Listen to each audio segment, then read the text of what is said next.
Today's guest is Kraig Kleeman. He's the CEO of the New Workforce, an offshore workforce that has everyone in the workforce SaaS literate and AI literate.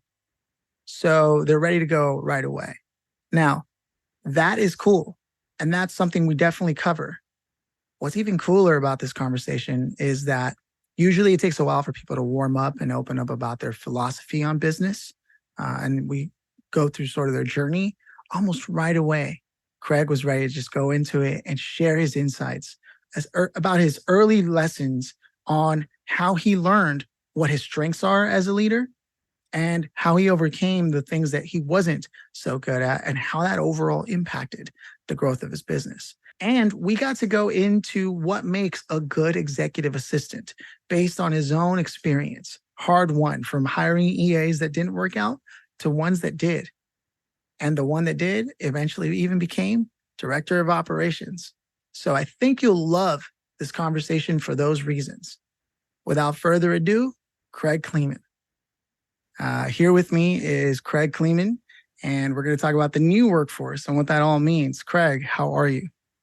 I am doing great today, bro. Thank you for having me. Yeah, man. It's one of those situations where it's not often I get to talk to somebody with positive vibrations as part of the crux of what their brand is about, and coming from that place of love and all the things they do. You know, business tends to be numbers, and that's good. We need those. You can't eat without numbers, but you do need some love in the world. So I have a lot of notes that I was looking over, and I was wondering, where can I begin these things, right? But I saw that you mentioned somewhere that, you know, people like to see what you do as sort of an Elon Musk visionary approach with Mick Jagger's stage presence. Can you tell me about a time when those things crossed paths and you said, this is who I am, man, right here? Thank you for asking me that. I will tell you, I have always felt that business is really in many ways a fusion of both artistry and science. And I have found that's a great remedy for some things. And what I mean by that is that a lot of folks who've done well in business are very quantitatively thinking in their mindset, highly analytical, highly quantitative, able to almost have a photographic memory and monitor and observe and make changes and all that stuff quickly. And I have great appreciation for all of the big brain, quantitative, analytical thinkers in the house. But oftentimes, the folks with the high impact creative side go off into music, go off into entertainment, go off into stage, go off into some sort of, entertainment type of a business for their living. And what I've really found is that when someone has the ability to really bring both of them together, artistic aspects of life and scientific aspects of life, bind them together in a business setting, it creates amazing outcomes. Yeah, man, it's rare that you find people with high EQ that are also super successful in business. They tend to want to be a creative and do all those things because that lends itself to more of that energy they're looking for. I'm 100% with you on that. I suffer from the same ill, if they say. But you've actually started multiple companies, which comes to that quantitative side as well, that you really seem to do really well, which is really hard for really creative people. Right? They not only tend not to finish things, but they also abhor business. They're like, I don't want to do sales, man. I just do the whatever creative X marks the spot thing. And so it's really peculiar to find that blend in somebody. And I was looking over what you were doing and the new workforce. Can you sort of tell me, before we dive into exactly what it is, how you came to decide to launch something like this specifically?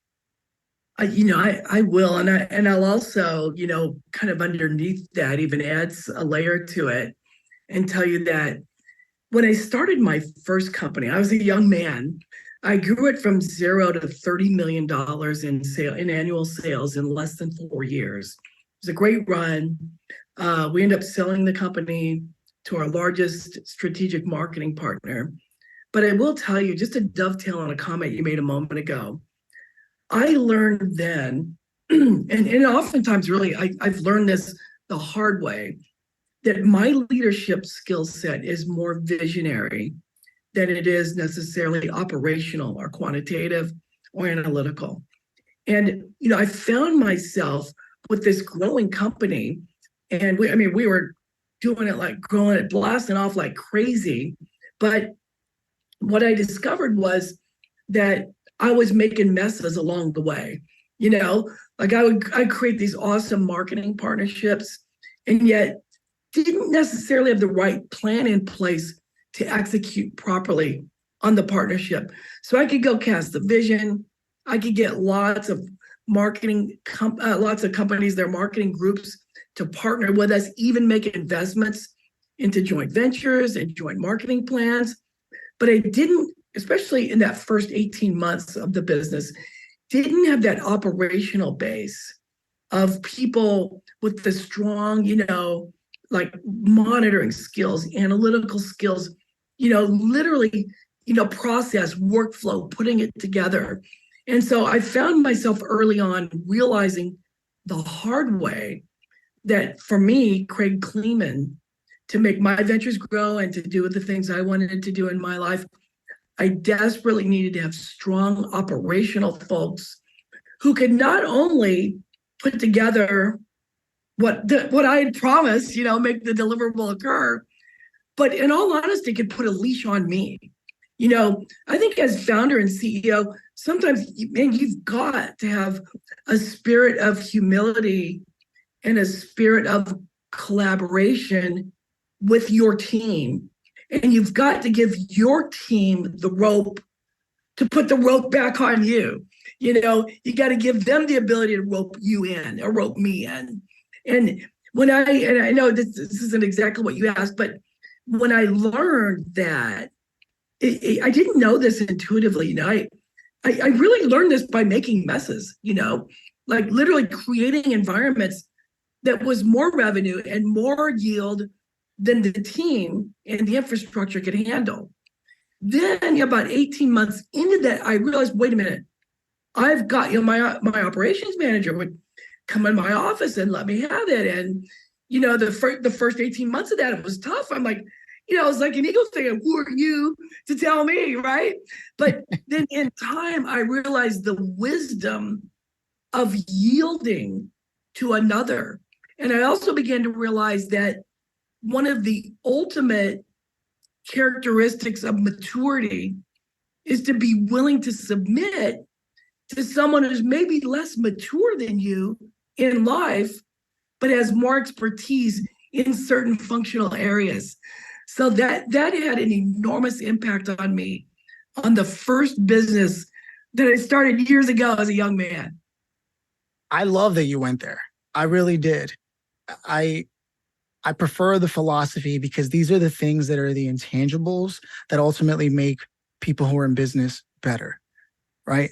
It's more than just starting a company. Like you said, you were running a company straight up, bringing in more revenue than the capabilities and capacity that the team had could manage. And so another thing you said to add to that about being a visionary, meaning, and this is an awesome definition that you gave, you knew how to paint the picture so clear that people rallied behind it. Partnerships, right? You were raising strategic partnerships potentially with capital and all the things, right? And then you're like, yeah, but the operationals, getting the deliverable to happen and implementing it are an entirely different skill set. And often people who step into the role as CEO don't always know that difference. And they may be hard on themselves, or worse yet, hard on others on their team for not knowing that. And that makes a huge difference in the quality of life for not only the teams that are involved with people like that, or yet to bud entrepreneurs, if you will, but also for the CEO who seems to be running around pulling their hair out going, what is going on? All the things are aligned. No, they're not, right? And I'm glad that you made that difference, because that distinction is something that gets lost in the sauce when you're out there just focused on the revenue. So for me, that was the golden moment. I mean, this conversation can stop now. I'm kidding. No, man, we got in deep fast, and I should have known. I should have expected it right away with someone who brings in that high EQ with the business acumen as well. So now that we've laid that groundwork, is this philosophy sort of at the center of what you're doing with the new workforce? Yes, it is. Yes, it is. And I will tell you that the new workforce was birthed so organically and so naturally that it's almost surreal. And what I mean by that is in addition to doing consulting and advisory work here in the USA, and I've written a couple of books that I'm real proud, one of them hit a lot of bestseller lists. And so that spawned, speaking at conferences and doing consulting work around a few methodologies that I had developed for communications, in particular C-suite level communications, outreach, and such. So as I was doing that, my clients needed help. They wanted some help with execution on some of the things that I had, helped them, kind of a framework that they were laying down based upon my methodology called the Must React System, title of my first book. So with that demand, I began partnering with a BPO operation in Manila in the Philippines to start. So I drove like lots of USA business to this particular BPO and call center. And so much so that I became a partner in the business and back and forth regularly. A couple of years, I think I spent 30 or 40% of the entire year over there training, developing, and making sure we're delivering. So all that said, when the lockdowns hit with the pandemic, the business came to a stop, a screeching halt. And it was very severe there. And the Philippines is not a first world economy. So there was no stimulus money and all that sort of thing like there was here. So we just unraveled the partnership in a very sensible manner. The founder wanted to plow through it. I didn't. The fellow the gentleman who was responsible for the EMEA business, he didn't, because there was just so much uncertainty, So in a very, amicable and sensible manner, we just unwound things. Well, shortly after that, I couldn't get this nagging sense that, hey, this remote work boom is here to stay, in some form or another. There's going to be full remote, hybrid remote, etc. So, I had a ready-made workforce from my 10 plus years back and forth, to working with the BPO group there. I understood operationally just how the business works.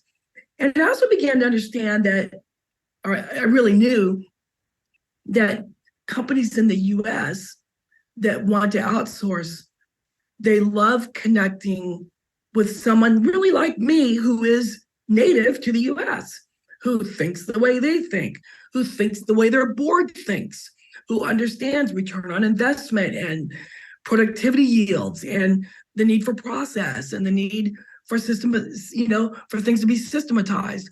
And so all that said, I scooped up an initial group of workers.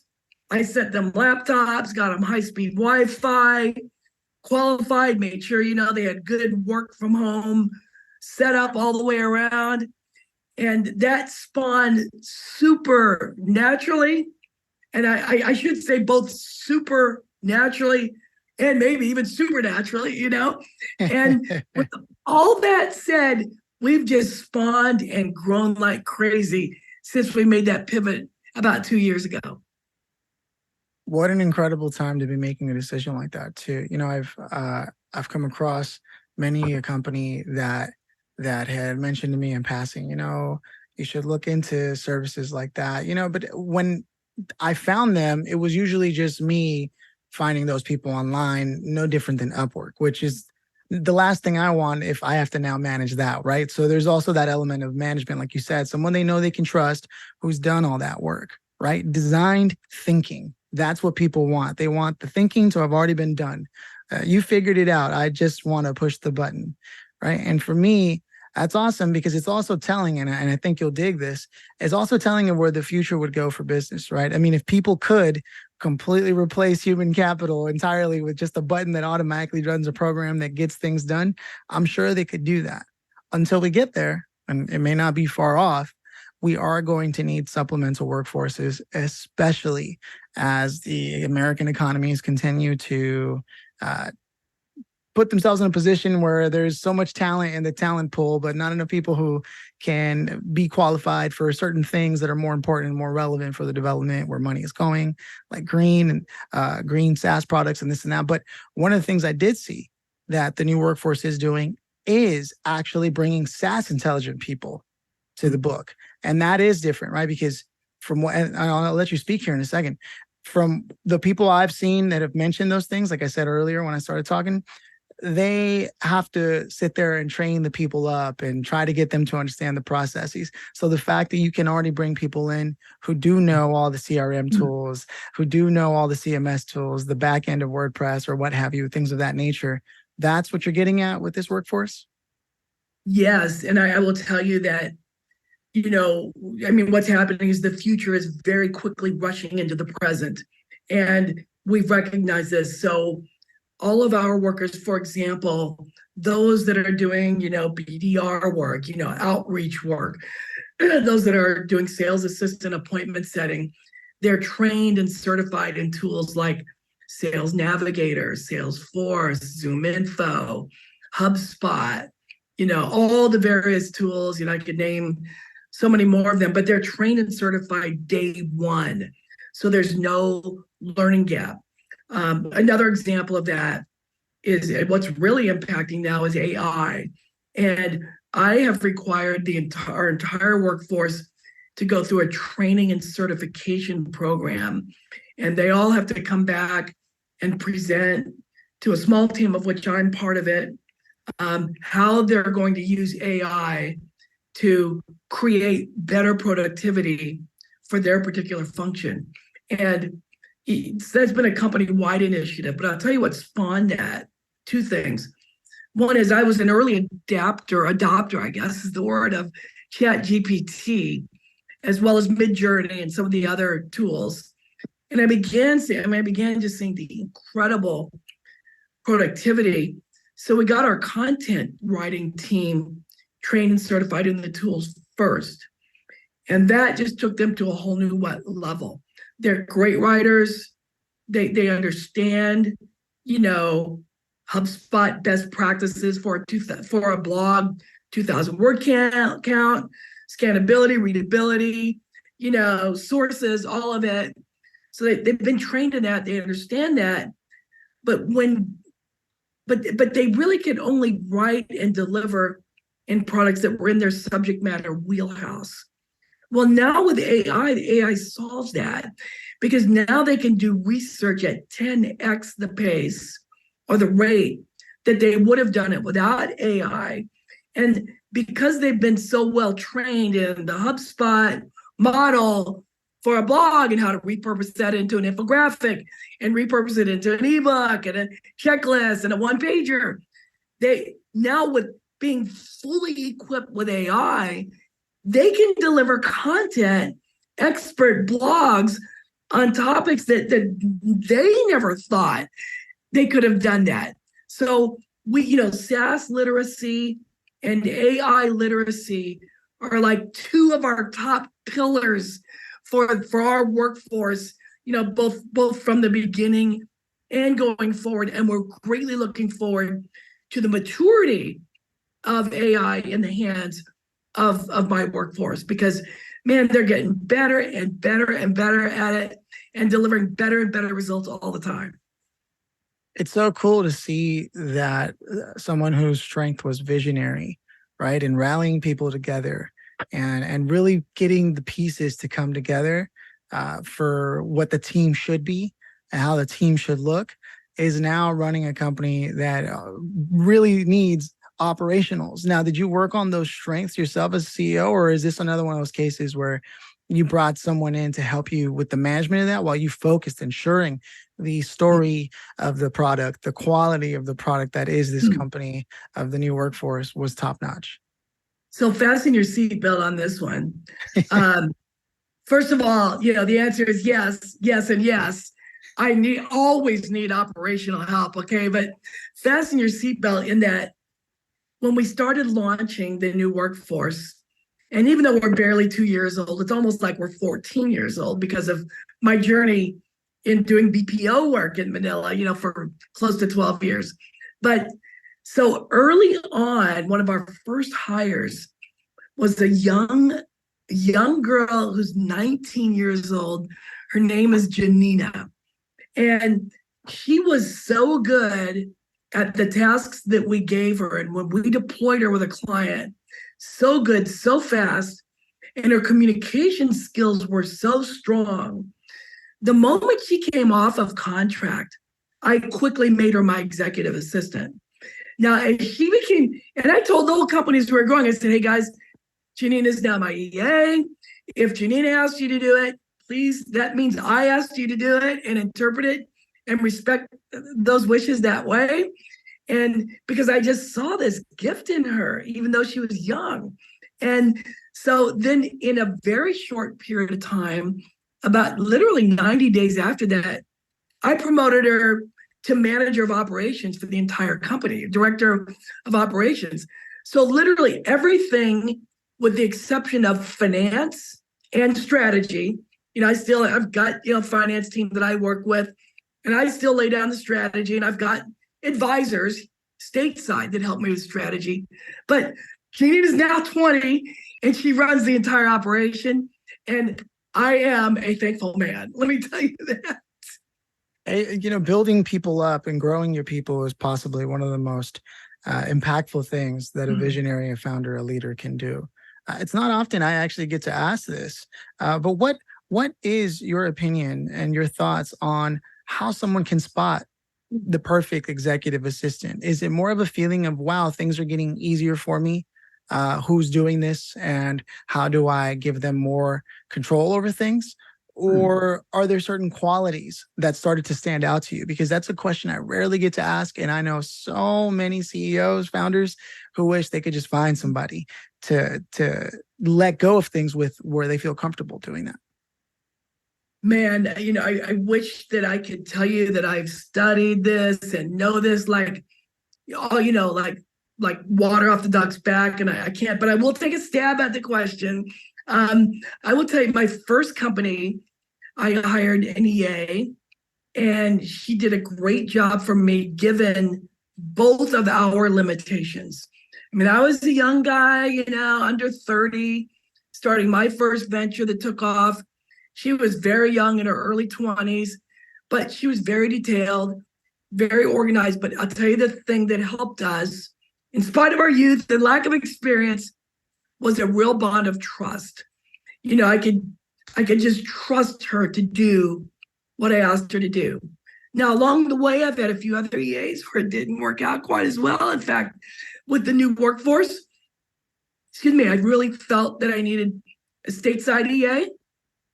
And this was interesting. So I hired her to be my EA stateside, paying stateside wages and all, and out of nowhere, Janina is like correcting, politely, but is like tooling my EA's work. I mean, running circles around her. So that was a big moment for me when I just made that pivot. Now I can tell you that, gosh, I mean, I feel like with Janina, and I know this podcast isn't about Janina, but I feel a tremendous bond of trust with her. She's got my credit cards. She makes financial decisions. There are certain things below a certain threshold she just approves, and it goes to our accounting department for payments and expenditures and things. And I've just gotten to know her. She's a fine person. I think the key to that really would be, of course, strong organizational skills, of course, an ability to observe things when they're not going quite right or need some intervention from me. But I think the biggest thing is just character and integrity. Well, you find someone in that role who's smart, with it, attentive, but really has character and really has integrity. And man, you found a winner there. And especially if they have good communication skills and get things done. I wish I could tell you I've written books on this. I haven't, but I'd like to think my experience has served me well in the sense that when I make a mistake, I pivot quickly and find a better solution. Yeah, well, part of the reason why I asked you that is because you do have to look at talent a lot of the time, and a lot of your background is in observing people while also maintaining the need to go out and create a vision that people can rally behind. And then when you told me that awesome story about your EA and how that came about, and now shedding some light on the fact that there was a circumstance where you were watching someone do more than their own job, doing other people's jobs over again, cleaning up messes, you were like, yeah, as a CEO, trust me, I know what cleaning up other people's messes is like. But it's possibly also that wasn't the right person for the role, and so you started doing those things and looking over how you can bring more trust into someone by observing their character, like you said, and saying, you know what, I really get a good feeling about this person. And yes, they have strong all the hard skills that they need. They have strong organizational ability, and they're able to pay attention well enough to understand when something needs to be put on a stop, bring somebody else involved, and all that. All those elements are awesome. But it's really great to hear specifically that the way you view things, the way you're picking your talent, isn't just that they're SaaS capable and literate, but that there's a sense of character and integrity behind the way that you choose who gets to be part of the new workforce. And that was ultimately one of my goals with understanding if you can hire your EA that way. That's how it's all top down, right? That's how you hire everything that comes into play. And if I believe you said her name was Janine, and if she's involved in that, then things are getting taken care of. Yes, sir. Agreed. Yeah, man. No, and I thank you for taking a stab at the question, because it's true. So many people become the bottlenecks of their company because they don't bring in the right help for someone that they can let things go to. And so I'm really grateful that you jumped in on that. I want to roll out the red carpet for you, man. What do you want people to know about what the new workforce is doing currently? How they can get involved, where they can find you, whether it's a website or LinkedIn? What do you want them to know? Yeah, thank you for that. Well, we call ourselves the world's greatest outsource company, and we are, in my view. And I don't know if we really are or aren't, but let's just say we've applied for that job because we have it right there on our website, thenewworkforce.com. But we've just been doing a lot. I'll tell you, we've really been growing is the area of customer support, technical support. It's a massive market, and folks are just coming to us like crazy for help because there's a big need for help in that. But we've also got content writers, which I've mentioned earlier, graphic designers, video editors. We have a great team that does appointment setting. So they do cold calling and outreach. They've got great English language skills. So our website is thenewworkforce.com, and people could always reach me anytime. Kraig at thenewworkforce.com. Kraig with a K, and the new workforce, two W's there, thenewworkforce.com. And we would be delighted if folks wanted to reach out to us that way. Yeah, man. No, I'm glad we got a chance to talk. I want to be able to stay connected myself. I just your energy is everything, man. And I can see that if that's what's at the top leading this company, then the company runs a similar boat. You know what I mean? And I'm grateful to hear that, because as things move forward and AI does move in, we are going to need to change the way that we're running things. We just simply are, especially with sales and things of that nature, because those tools are great in themselves, but they don't replace someone who actually understands and has been holding a product or working with a SaaS product or something of the nature. It's a tool, not a replacement for someone who would use the tool, at least not yet. And so I'm very grateful that we got a chance to talk about that subject because it's timely and you just happen to have a solution that is made for its time. So with that said, man, thank you so much for stopping by. Thank you very much. It was a pleasure to be with you today. And I will tell you in closing, for all your listeners out there, people value affirmation and celebration far more than they value simply information dissemination. So when we begin to learn to affirm people and celebrate with them, more so than simply disseminate information to them, I think we will have healthier communities, healthier businesses, more profitable, and more rewarding for everyone. I love that. Learning is cool, but celebrating what we've learned is even cooler. Right on, man.